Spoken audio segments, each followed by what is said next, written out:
Privatisation पे जोर है। जो स्टील मिल है वो कह रहे हैं हम उसके हवाले कर देंगे, जो है सिंध के हवाले कर देंगे। हज़ारों एकड़ ज़मीन है उसके साथ। इसके साथ साथ सुना है बाबुओं को DHA में कुछ, मुझे खबर है मुबैना तौर पर जो अखबारों में आई है कि जी उनको घर देंगे 2 अरब के।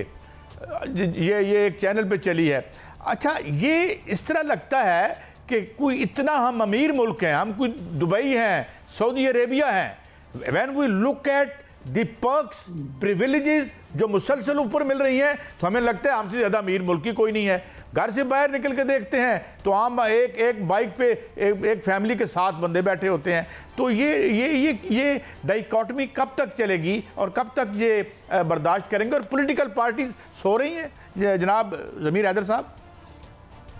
पहले तो जो आपने आखिरी बात की पॉलिटिकल पार्टी सोच रही, काजी साहब, अब खबरें ऐसी भी आना शुरू हुई हैं कि विद इन पार्टी, जो भी दुरानी साहब ने भी इशारा किया कि विद इन पॉलिटिकल पार्टी सवालात उठने लग गए हैं कि हमने क्या हासिल किया 8 फरवरी के बाद हुकूमत में बैठ के। हुकूमती अलायंस की मैं बात कर रहा हूं जिसमें पीपल्स पार्टी सपोर्ट में है, सपोर्ट किए हुए है, लेकिन कैबिनेट में नहीं है, हुकूमत का हिस्सा नहीं है। एक चीज तो मैं अभी आपको वैसे भी बताता चलूं कि अगर पीपल्स पार्टी 15 जुलाई या जुलाई एंड तक जो है शामिल नहीं होती, क्योंकि कहा यह जा रहा था कि बजट के बाद शामिल होंगे, तो फिर जो मोहम्मद अली दुरानी साहब जो शिकवा जो जिस शक का इजहार कर रहे हैं कि जी जिसमें पंजाबी कहना ना कि वो कंदी सी कि कल एक जी कट जाना है घर फैमिली मेंबर्स बच्चों, तो मुझे तो लगता है वो फिर सीन शायद वो ही बन जाएगा।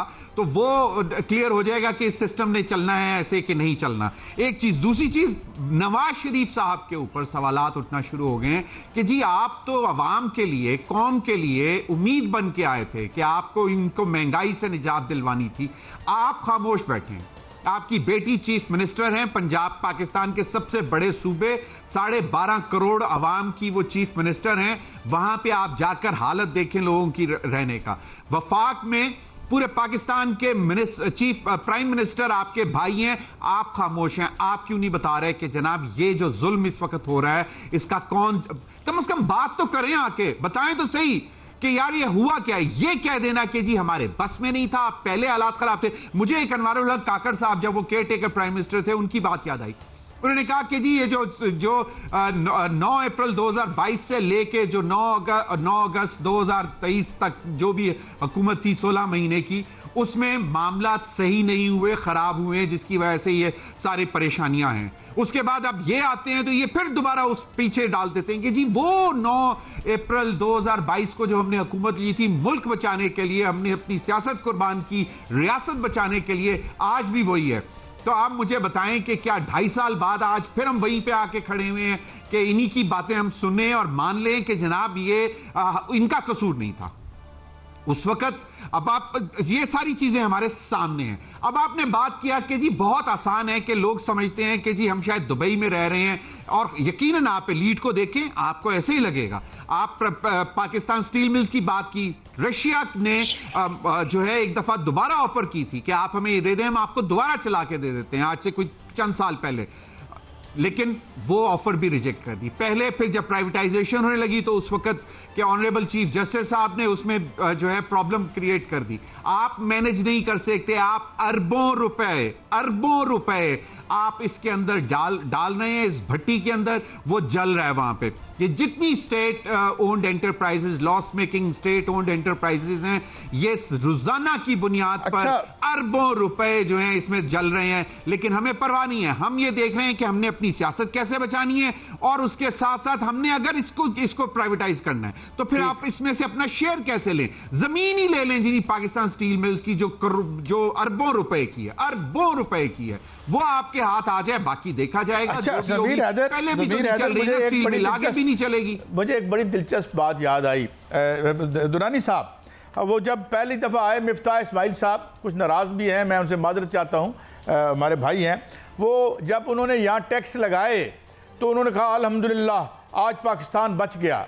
तो मैंने अर्ज़ किया कि हजूर 24 करोड़ लोगों का तो भुरकस निकल गया, उस पाकिस्तान से भी मुलाकात करा दें जो आज बच गया है, तो रियासत बच गई। 16 रियासत रियासत में पता नहीं 24 करोड़ लोग नहीं होते। ये फरमाइए कि खान साहब पर भी उनको ज़ाहिर है वो केस में इद्दत वाले में तो दोबारा उनको वहाँ ज़ाहिर बाहर नहीं आने दिया गया। आपके पास क्या खबरें हैं कि क्या कोई खुदा न खास्ता उधर भी गद्दारी के मुकदमे जो हैं जिसमें हम माशाल्लाह खासे खुद कफील हैं, उधर वो भी बनता नजर आता है? क्या खबरें आपके पास दुरानी साहब? कैसा, वो तो आपने जो मुल्क की बात की है ना, मुल्क में तो हर एक का इंटरेस्ट है, लेकिन अवाम में किसी का इंटरेस्ट नहीं है। मतलब ये है कि मुल्क की रियल स्टेट तो हर एक को चाहिए, मुल्क की ज़मीन चाहिए, मुल्क के अवाम नहीं चाहिए। लिहाजा मुल्क के अवाम को उस भट्टी से गुजारा जा रहा है जिसके बाद उनकी हड्डियां जो है वो उसको कहीं दबा दिया जाए और अवाम ना रहे, सिर्फ ज़मीन रह जाए, उसकी ये प्लॉटिंग करके बेच दें। प्राइवेटाइज करने के लिए कोई भी इदारा ये प्राइवेटाइज नहीं कर पा रहे। दो वजूहात हैं। एक तो ये है कि ये कहते हैं ऐसा प्राइवेटाइज करें जिसे कोई घर का ही बंदा ले ले, और दूसरी तरफ इनकी कोशिश ये होती है कि अगर ना ही हो तो उसमें से जो पैसे बना सकते हैं वो हम बना लें। वो ये बना रहे हैं और कर रहे हैं। जहाँ तक खान साहब का ताल्लुक है, खान साहब का तो मैं हमेशा से कहता हूँ कि उनकी पांचों घी में है और कढ़ाई में है सब कुछ। मतलब ये है कि वो इस वक्त अवाम की वाहिद से वाहिद उम्मीद बनते जा रहे हैं। उन पे आप जितने मुकदमे चलाते हैं, उनके आप ऊपर जितने आप सख्ती करते हैं, और मैं खुद जेल में रहा हुआ हूँ, मुझे पता है कि गर्मी की जेल कैसी होती है। मैं खुद इस चीज का, ये तो फोटो छाप के उसको करते हैं, बहुत बड़ी बात होती है और बहुत बड़ा आजमाइश भी होती है। वो उस आजमाइश से गुजर रहे हैं तो अवाम को भी पूरा एहसास है इस चीज का। लिहाजा अवाम के अंदर उनकी मकबूलियत किसी मुकदमे की अब मोहताज नहीं रही। कोई भी मुकदमा जो है कोई जिक्र नहीं पहुंचा सकेगा, मैं चैलेंज करके कह रहा हूं। और मैं उस दिन को देख रहा हूं जब ये मिन्नत करके उनको बाहर लाएंगे और बाहर ला के उन्हें दरखास्त करेंगे कि जी आए इस पार्लियामेंट में बैठे और आए मिलके हालात ठीक करते हैं, अगर ये उस वक्त तक रह गए तो।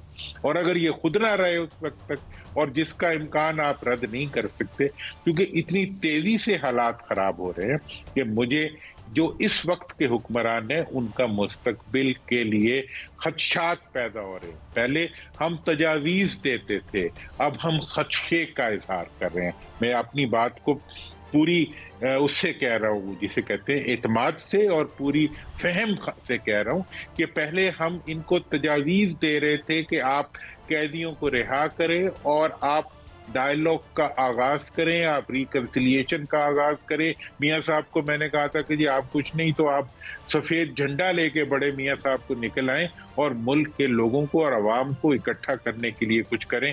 लेकिन मेरा ये ख्याल है कि वो इस वक्त कुछ करने की अहलियत खो चुके हैं। ये ज़हनी तौर पे माऊफ और जिस्मानी तौर पे माऊफ लीडरशिप बन चुकी हुई है मुल्क की, इसलिए ये कुछ भी नहीं कर पा रहे। और अगर ये इन्होंने ना किया तो मुझे कुर्सी समेत ये अपने इक़्तिदार से बाहर उठा के फेंके जाएंगे, ये मैं बिल्कुल बता दूं। क्योंकि जिस किस्म के हालात इस वक्त पैदा हो रहे हैं, फिर उसमें से एक चेन रिएक्शन शुरू हो जाया करता है, और वो चेन रिएक्शन किसी एक स्टेप पे खत्म नहीं होता कि ये हटा और ये आगे बैठ गया। फिर एक मुसलसल एक अमल ऐसा चलेगा जिसके नतीजे में मुल्क के नुकसान ज्यादा होने का